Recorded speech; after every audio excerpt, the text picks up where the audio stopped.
The Turnbull government has hit the brakes on any talk of a carbon tax on cars to curb exhaust levels, but it hasn't ruled out imposing tougher emission standards, and that would see the price of new cars go up. A carbon tax on car emissions or just a smokescreen?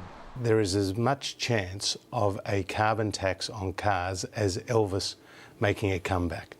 Doing a quick U-turn on plans outlined in a government discussion paper that would increase the cost of higher emitting vehicles to enforce drastically lower emission standards by 2025. Almost none of the vehicles on the Australian market would meet those standards. Those that would are mostly top-end European cars with big price tags and electric vehicles.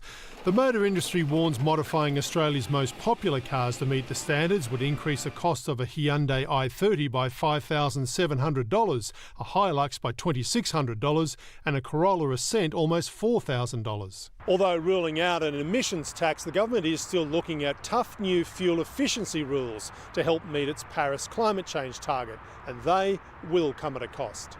Labor's climate change policy at the last election included car emission targets identical to those in the government discussion paper and improved fuel efficiency rules, though enforced through regulation, not penalties.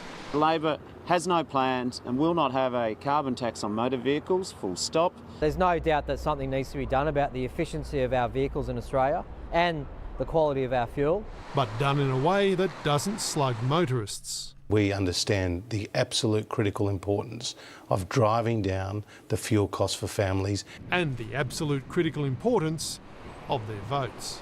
Mark Riley, 7 News.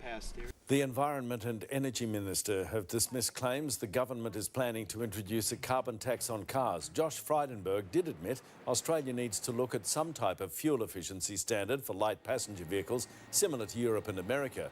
Automobile associations are warning a carbon tax could add as much as $5,000 to the cost of some of the country's most popular models.